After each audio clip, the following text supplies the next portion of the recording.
This is the Horse Radio Network.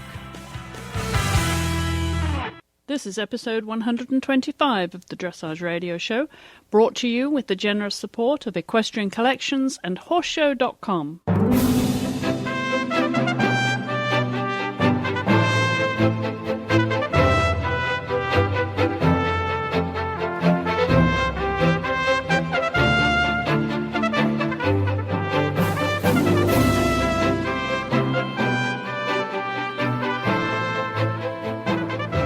Hello, I'm Chris Stafford. Welcome to another episode of the Dressage Radio Show, where this week the dressage competition gets underway in Guadalajara, Mexico, as part of the Pan American Games competition. So good luck to everyone down there.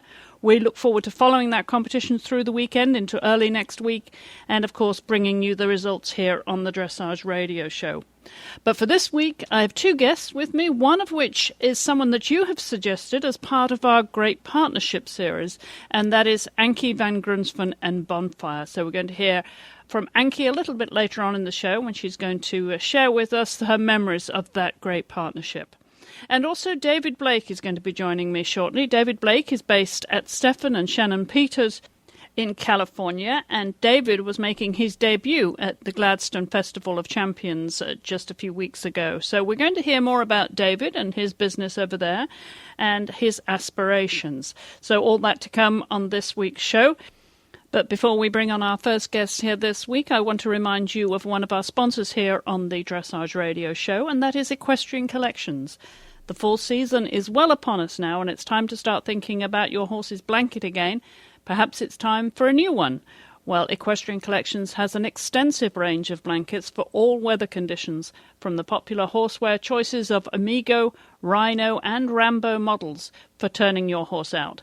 When it gets colder, your horse will be ready with a brand new blanket from Equestrian Collections. And if you use coupon code HRN at the checkout, you'll get a further $10 off your next order of $100 or more. That's all at equestriancollections.com. And Equestrian Collections is a participating retailer of the Horse World Gives Back campaign. Well, as I said, my first guest, David Blake, made his debut at the Gladstone USEF Dressage Festivals just a few weeks ago, made his way across the country from his base in California, where he's with Shannon and Stephan Peters and has been based there for a little while. David made an early impression with his partner, Lord Albert. Their plan when they came over here was to finish in the top 10. Well, they achieved that, finishing in 9th place overall. So I thought it would be interesting to get to know more about this rising talent in US dressage. David is assisted by his wife, Andrea, who runs the business over in San Diego, California. So let's find out more about David Blake Dressage. Well, hi, David. Welcome to the Dressage Radio Show. Thank you for having me. You really came to prominence this year, really caught people's attentions when you made your debut at Gladstone for the Festival of Champions. Making your debut in the CDI world, how does that feel? Oh, it feels great. Been waiting to do that for a long time. Well, we should explain that you're based on the West Coast, so naturally most of your competing has been done on the West Coast, hasn't it? Yeah. Well, tell us a little bit about where you are, because I think you're based with a rider that a few of our listeners around the world may have heard of, and how you got to being based there and what your arrangements are, David, in California. So we're based at Stephan's place, Stephan Peters' place, Arroyo del Mar. I've been riding with Stephan for a few years now. Started riding with him when I did the 6-year-olds with my gray horse Catapult, and was just taking lessons from him periodically.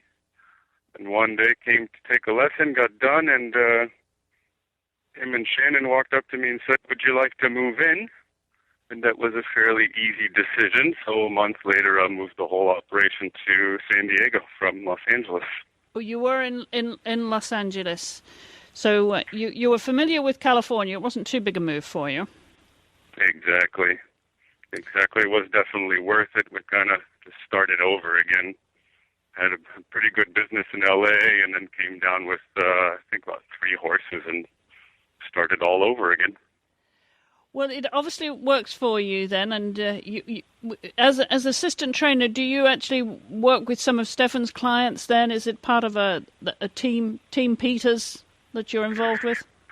We're definitely a team, but I have my own business at his place, so we're separate in that respect. And he helps me and with my riding, and I bring horses into the barn to fill up his barn. That's kind of our arrangement. Works pretty well for me. Well, let's go back a little bit, David, and tell our listeners your story, because you came from Europe, didn't you, originally? Where did it all begin? Where did the riding start? The riding started in France when I was pretty small, maybe 5, 6. My mom always rode, and we'd go to a manege, which, it's kind of nose to tail riding. But that's where I started. And then when we moved to America, we moved to central Illinois and got pretty serious after that and started showing a lot and did some jumpers to start. But then my mom bought a young Hanoverian, bucked her off every day, so I got to ride him and couldn't jump him, so I started doing dressage with him since he moved so well. That's how I got into it. Well, let's go back to France. Were you born there? What's the nationality then? Are you French, American? And tell us about your parents' involvement with horses too. Yeah, so my parents moved to France, I think early 70s. And I was born there in Paris. We lived there till I was about 12, but we went back and forth. My mom is a professor, and she would spend 6 months in America and a year in France. That's kind of how I grew up, and we always had horses. She rode, and she kept her horse in Montana at her sister's, and we'd go there for the summers sometimes and ride. So always involved in horses, taking lessons at different barns and things like that. Then it became more serious for me. And you said you began with jumping. That was the very early days, was it? So what made the conversion to dressage, David? And what sort of age were you when you made that switch? I think I was about 13, maybe 13, 14, and it was really just that horse was a young Hanoverian, and I was 13, so probably not the most skilled rider in the world, and I couldn't get him to jump, but he moved so well that I took him to a dressage show, and he did so well that I thought, oh, well, I'll just ride dressage then, and kind of took off from there. Who were your early influences then in equestrian sport, David?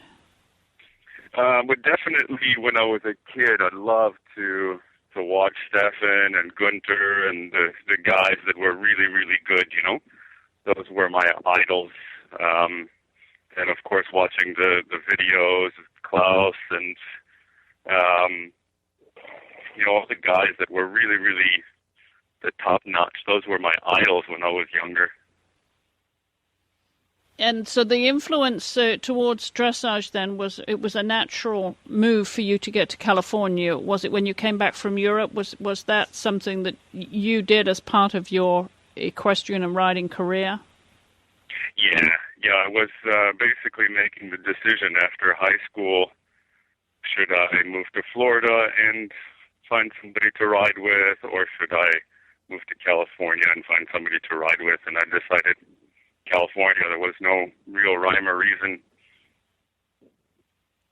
So obviously settling in California was easy then, and you started your own business, which is now migrated to Shannon and Stefan Peters' facility. So tell us about the horses. I mentioned in my introduction, obviously the horse that you were so successful with at Gladstone, Lord Albert. How did you come across him? What's his story? That comes back full circle to Arroyo, where Stefan and Shannon train out of. They called me when the horse was 4, late in the year, and said, we have this horse. He's not very obedient, to say the least. He's dumping riders, and the owner, unfortunately, had made the decision she was going to put him down because he couldn't really be ridden. And they decided maybe one last chance if I'd like to come and try the horse, see if I liked him, and that I would maybe purchase him. And it sounds a little silly, but I rode him once and said, yeah, I'll buy him because I thought he was pretty cute, and my business was full of horses like that at the time. As a young trainer, that's what I did. I just rode those horses that nobody else wanted to ride. And that little Albert horse got pretty good in about 6 months and won the 5-year-olds, the West Coast Regionals, and qualified for Fairden, the World Breeding Championships. And we took him there. It wasn't the most successful trip because when I was leading him in hand, he ran off with me, and as a young trainer, I didn't let go at the time and broke my shoulder, but still rode him, still did reasonably well. And, it was a successful trip, but could have been better. And the horse is now really sweet and really easy, and we all laugh at how difficult he was when he was 5. But that's the story of Albert. And how old is he now? Now he's 9 and schooling most of the Grand Prix. Obviously coming to the peak of his career then, so what's the schedule look like for him, David? And tell us about his breeding too. So breeding, Londonderry Brentano 2. He was an approved stallion, but of course was gelded because he was not obedient enough. And the plan for him is to get him comfortably doing the Grand Prix. It's pretty green right now, and hopefully, maybe just bring him out open Grand Prix next year, probably, in the middle of the season to give him plenty of time, but we'll see how he progresses. I don't like to push that horse at all. Everything nice and easy, and he usually takes his time and comes out pretty good. So will you continue to focus your competitions over on the West Coast, or do you have any plans to also compete in Florida this winter, David? I would really like to compete in Florida. We have a new stallion that was purchased by Willard and Teresa, clients of ours, Simmons, and they'd like us to bring him to Florida, which I may also then bring Albert and her horse and see if we can compete. It all depends on how the stallion does at the first few shows and see if we want to put him in the CDIs at small tour Pre-St. George I-1 and see how Albert progresses. But to start, we're going to start in California and then maybe March, April, see if we want to bring the horses to Florida and do that circuit as well. I've always wanted to do that. And tell us about the other horses that you have then. How many do you have currently in work and competing, David? At the moment we have 10. Nice round number. 3 stallions. The new one, his name is Royal Prince. It's with a Z. And he's 10 years old, schooling Pre-St. George I-1. Pretty talented horse. Really excited about him. He's brand new. I've only had him maybe a month and a half. We have another 10-year-old stallion named Sanyol that just came in. It's a Sandro Hitz Holsteiner. Also schooling Pre-St. George I-1. Looks pretty promising, but I've only had him for a week, so not sure how he's going to be in the arena, but we'll see. And then, of course, we have Falsterbo, who's a 14-year-old Hanoverian stallion, feeder mark Brentano 2. He's currently schooling all the Grand Prix, so I'm going to bring him out at Grand Prix, probably just open for that horse and see how he does. Then, of course, there's Albert, and waiting for my 11-year-old Holsteiner to recover from an injury and see if I can put him in the Grand Prix CDIs at the end of the season, see if we have enough time for the qualifiers or not. We have another young horse that is just kind of blossoming was a real big, gangly-looking 4-year-old, and now he's getting pretty good. So he may do the FEI 5-year-olds. We'll see. All depends on how he matures, but he's doing all of it now, so we'll see if he can manage to do that next year. And then I believe that is it for now, which is plenty on our books right now. There seems to be a leaning towards some stallions there. Is that your preference? Do you like riding stallions, David? I do. It's something that I always, as a younger trainer, thought, that would be really interesting to see how stallions are. And I now get along with them very well and like managing the stallions, and I like the breeding a lot. And it seems like, the stallions appreciate a male rider who, stays patient and doesn't get frustrated when they act like stallions. It's something I learned early on from Stefan. That he says he's a stallion, he can't help it. And I really like that line, So whatever they do, I just sit there and wait. And, they can be a lot of fun.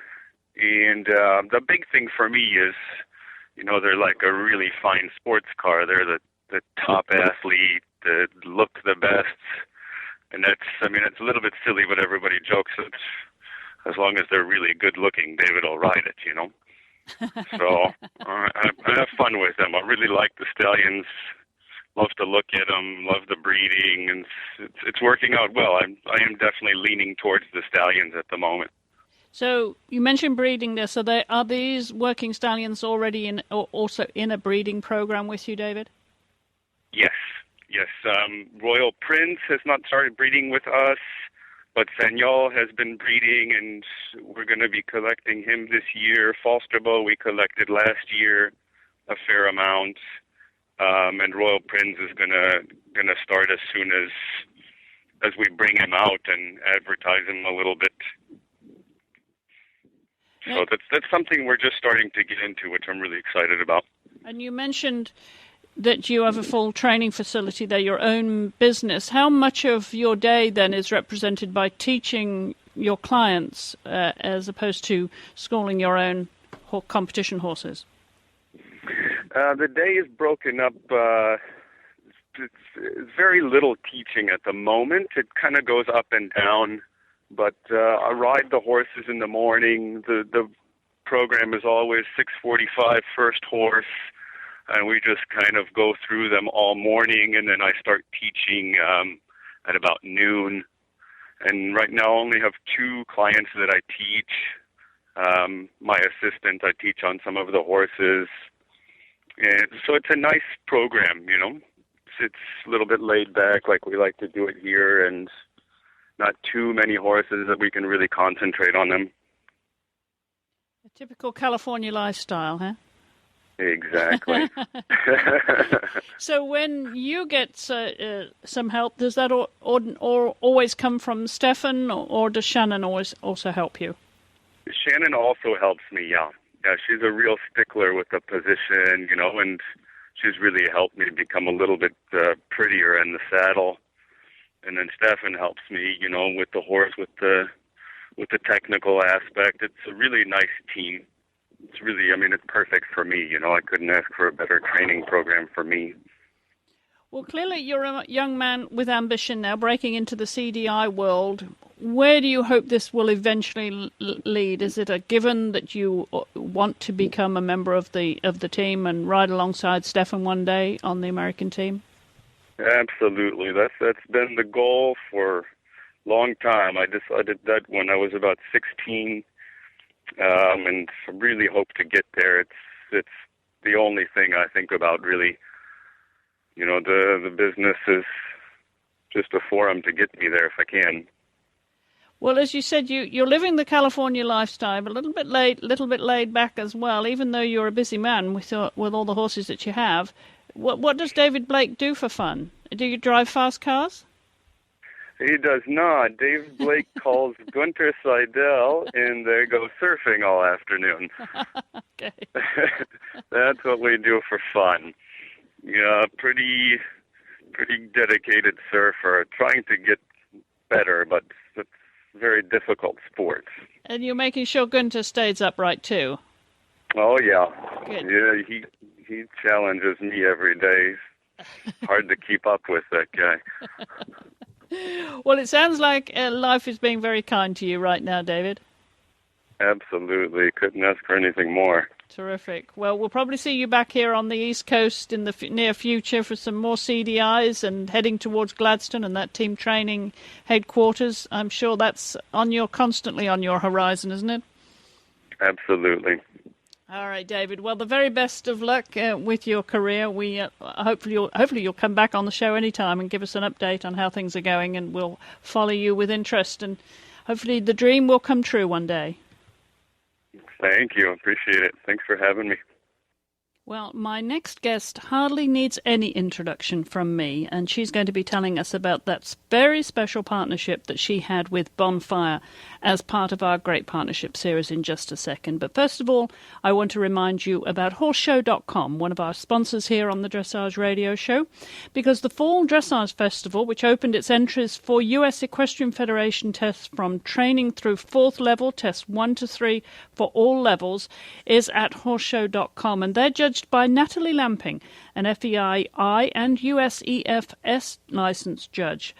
Judging closes on October 16th, so you have just a few more days, and all you have to do is submit your home video to enter a class and receive a confidential scorecard with marks and comments from the judge for each movement in the test that only you can view. It's as easy as that, and you don't have to leave home. You can enter at any time by visiting the website at horseshow.com and following the link to the Fall Dressage Festival. Our thanks to our sponsors, horseshow.com. Please visit them online, horseshow.com. Well, as I said, my next guest hardly needs any introduction from me. She has achieved absolutely everything there is to achieve in the dressage world with her remarkable partner, Bonfire, who is enjoying a very happy retirement at their home in the Netherlands.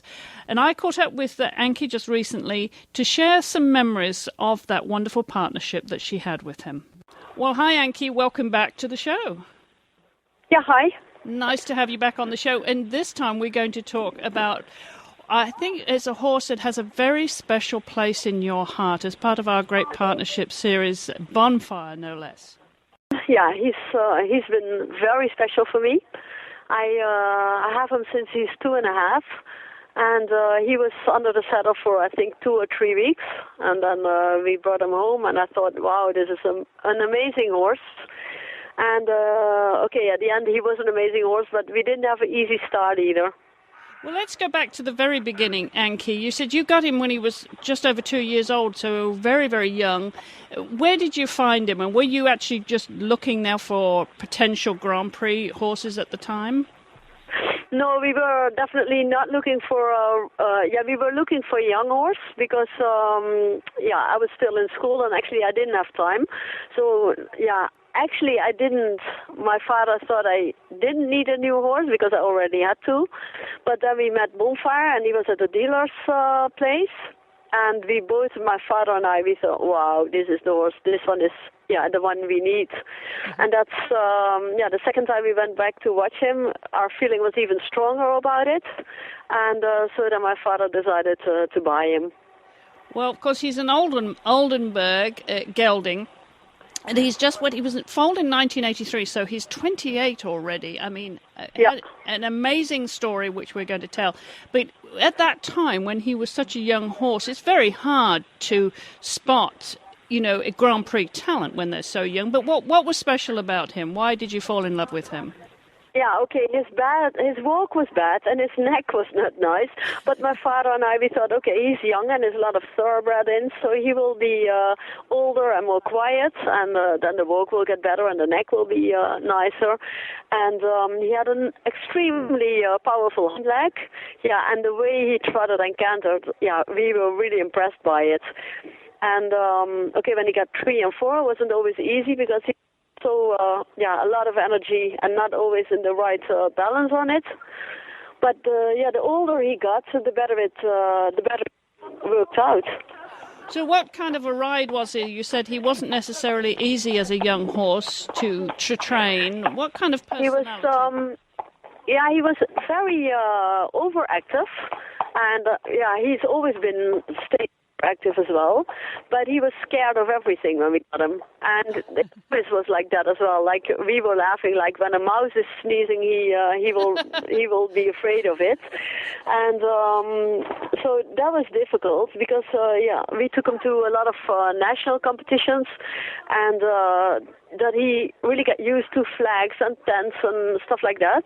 And like, we would not even compete, we would just sit on him, and I would walk him and talk to people and chat with people so he could see the environment. And the older he got, he knew when he was in the arena, this is my safe spot. But outside of the arena, he saw ghosts behind all the bushes. So Bonfire was a good name for him. Yeah, but I picked it myself as well, because when I saw him the first time, for me, he was really a bonfire. And if I think of the story, how it all went, it's the only name that was perfect for him. So, he's been definitely a bonfire for me. Yes. And obviously having a horse that was so sensitive to competition, to perform in dressage, it must have been a big challenge. You went to shows to desensitize him. What was he like at home then? Did he still jump if a mouse sneezed in the barn?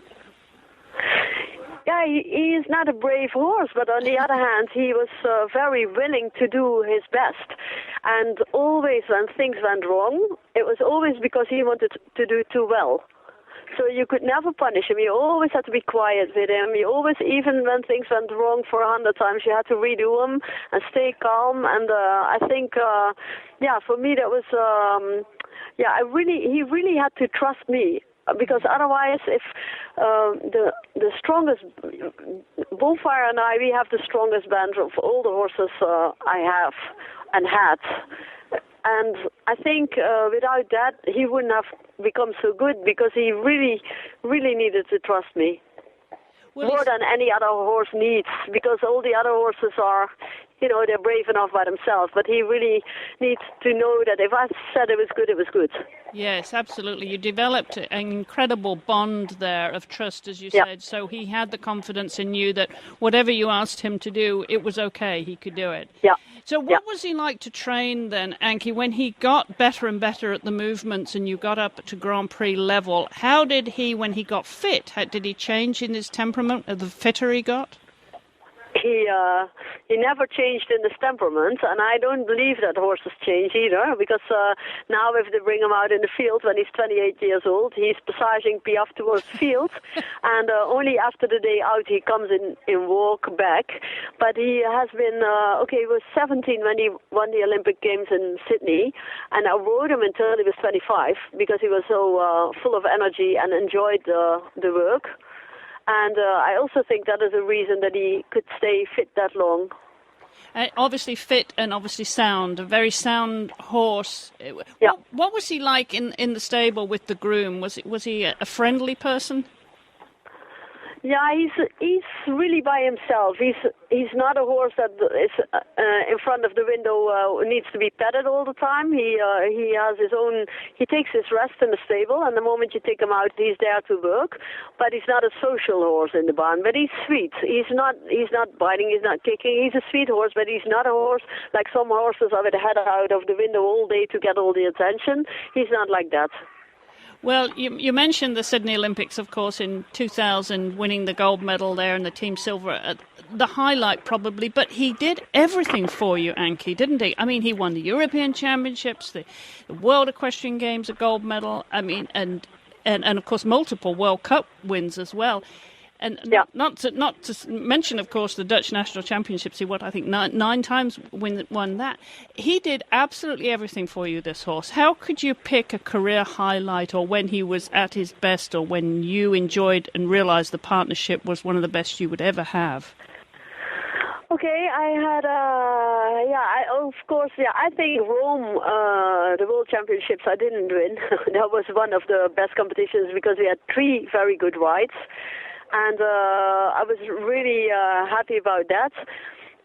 Sydney, the Grand Prix Special and the Cure were amazing. And for me, it was a dream came true. Like, I knew it was my last competition, and I wanted to enjoy my last competition, and I enjoyed every second of it, and he was great, and and then we even won, so that made it even better. But I think Sydney still is the most special thing that happened to the both of us.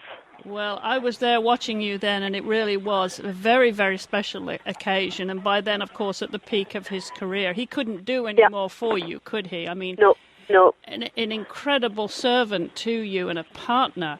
And if you look at the competitions over the years with him, is there any moments that speak out, that stand out to you and speak to you as really special Bonfire moments? Yeah, I think I won the European Championships in Arnhem, and he was, the beginning of the season he was not fit, so we started the season a bit later. And so he was out for a couple of weeks, and I think there he was not as fit as always. And really in the cure there, I had the feeling that he gave more than he could do at that moment. And I really got very emotional on that because I thought he's tired and it was very hot, and he gave everything that was in him. And after the test, I really felt it was. Yeah, he gave me too much, I think. And I didn't like that feeling because I thought, maybe he's not fine now. And after that, everything was fine and worked out well. But it was a scary moment as well. I thought if a horse wants to do so much for you that he doesn't take care of himself, one way that's very nice. On the other hand, I thought, make sure, that I have to be careful on him, that he wants to give so much. And when we look at his scores over the years, the scores that you achieved with him up there in the 80s, was there any there that you felt, gosh, he deserved every one of those, he really was the best? For me, he was always the best. That's when you love your horse. You think, how could the other people think the other horse is better? Mine is always best. No, I always believed in him, and even if we didn't win, then he always did everything he could for me, and he never wanted to make a mistake. And if he made a mistake, it was because he wanted to do too much. And then you can only be proud to have a horse like that.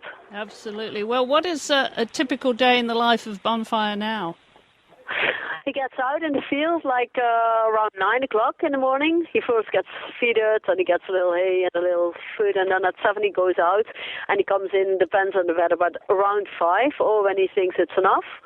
And then he's in the barn in the evening, and that's nice because he's close by with me. I can see him every day, all day when I'm here.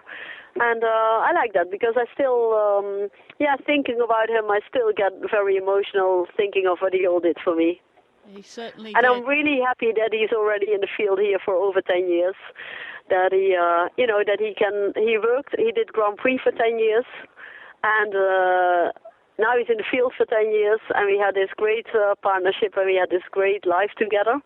And I hope he can still enjoy it for a couple more years. Absolutely. What a wonderful, wonderful friend and a partnership you've had with him. And I hope you enjoy his retirement there, Anky. Thank you so much for sharing your memories of Bonfire with us. Yeah, I like to do that. It's nice to talk about him. And I have several more great suggestions from you for this series, so keep those coming. You can post them on our Facebook fan page or send me an email at chris@horseradionetwork.com, and I'll do everything I can to track down these great partnerships. Well, it's time now for our monthly update from the U.S. Dressage Federation. Well, Catherine Rothmanson joins me now from the U.S. Dressage Federation. Hi, Chris. Good to have you back again. What have you got in store for us this week? Well, today we're going to be talking with Scott Hassler. And Scott, you have a ongoing series of articles in the USDF's Connection magazine that's titled Field to FEI. And in those articles, you cover everything from starting a young horse to laying the foundation for their future training. Can you tell us a little bit about what it takes to get a horse ready for the young horse classes? Sure, Kathy. We now know that the young horse classes have really proven themselves and have become, very competitive now. And our horses coming out of the higher levels have come through the young horse program. But I think sometimes we forget the importance of, from the breeder's hands to the young horse classes is a big transition. And I think we have so many areas here. We have the physical development of the horse. We have the maturity of the mental aspect of the horse, the riding qualities, which are self-explanatory, what those tests require. Taking these horses out and getting them to basic horse shows first. For example, there's some great avenues where USDF has material classes and lower-level dressage tests. You know, there's some controversy over these in-hand classes for USDF BC series and all these things. I personally believe there's a great benefit to those classes as well. We just get the horses to a show environment and mature their minds before expecting them to handle a show ring with a high-caliber test as a 4-year-old.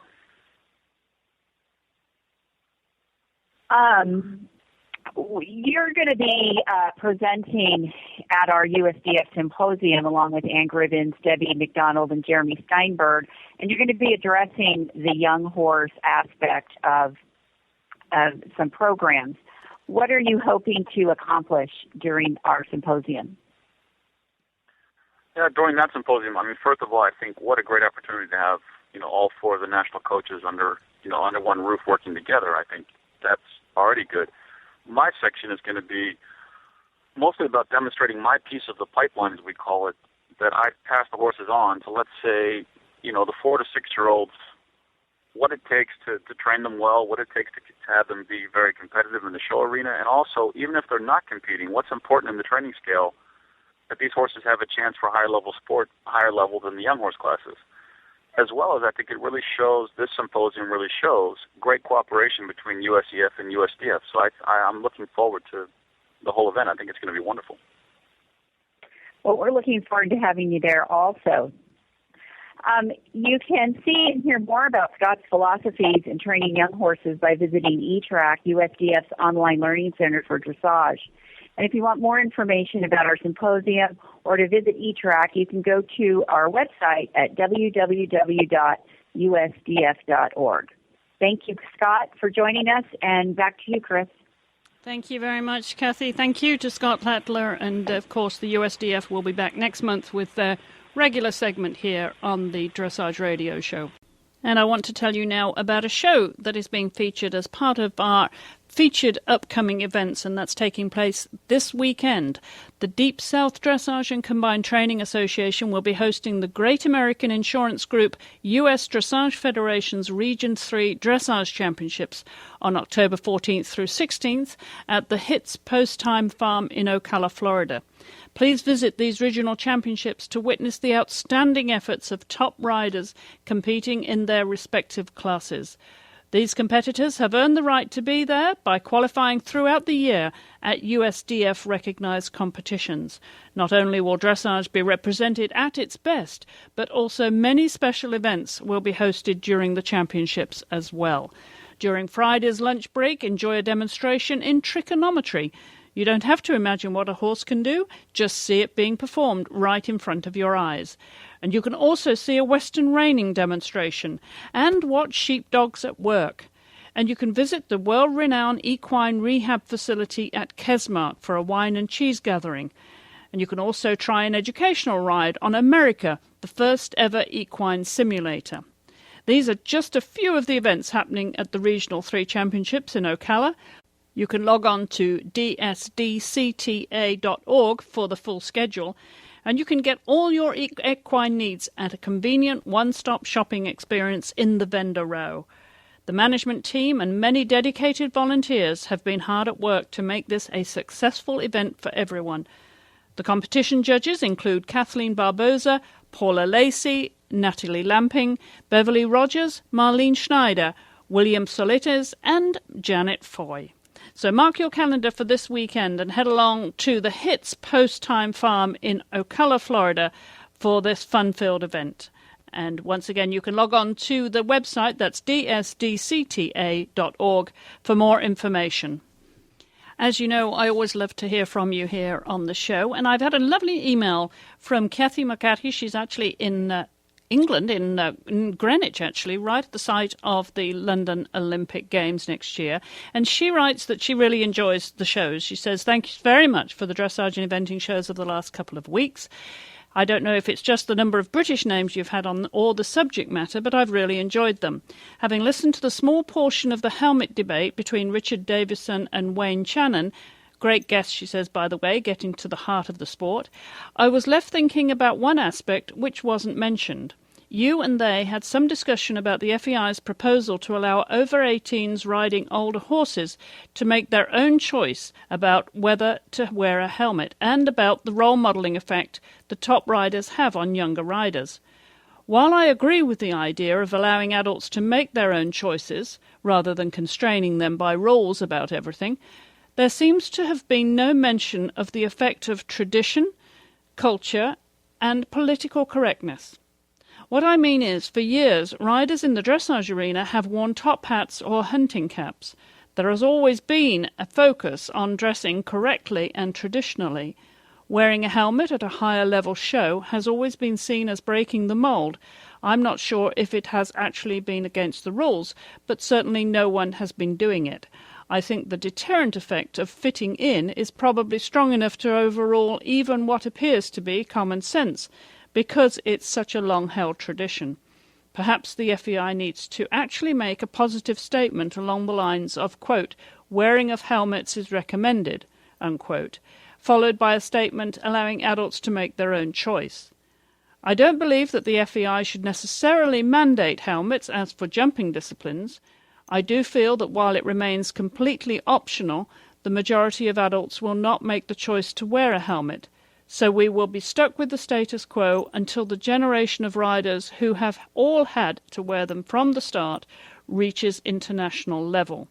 Perhaps you could have a discussion about the factors which would influence existing riders to change. Best wishes and congratulations again on a great set of shows, Catherine McCarthy. Catherine, so much for writing to me. And she follows that with a second email to say that in terms of what would be interesting to hear on the debate, the two people we had on were very much at the heart of running the sport. And it could be interesting to hear from competitors both old and young, particularly those who are aware of their public image and how they are seen as role models. Cole Hester comes to mind, and it could also be interesting to hear from event riders who probably tend to wear helmets much more in training and then replace them with a top hat at the dressage. A further thought occurs to me about how to make my point more simply. Tradition is already a deterrent to wearing a helmet in the dressage arena. A rule with a get-out clause feels like another push in the same direction. Perhaps we don't need a rule at all, but instead a positive statement such as, the FEI advocates wearing a helmet wherever and whenever you are on a horse. However, it does not mandate the wearing of helmets, but, and again, adding the age restrictions in there.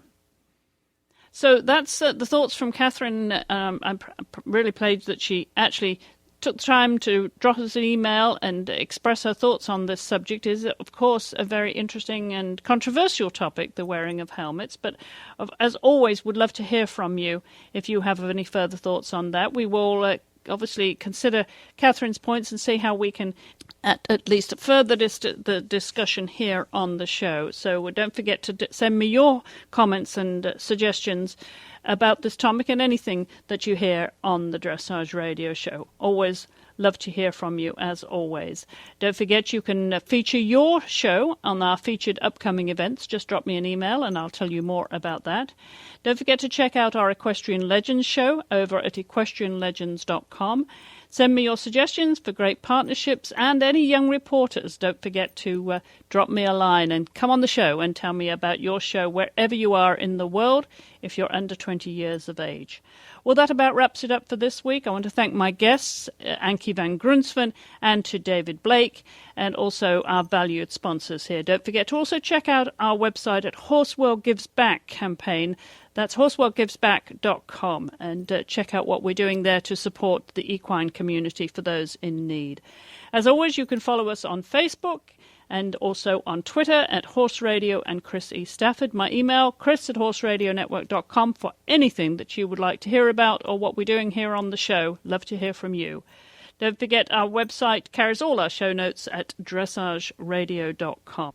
And just quickly, I did want to mention that the Rheem Accra FEI World Cup Series gets underway this weekend in Zashkiv in Ukraine. There's Odense coming up and Lyon and Sydney. So we'll try and keep you up to date with all of that. But for now, that's it from me. Thank you all for listening. I will be back at the same time, same place next week.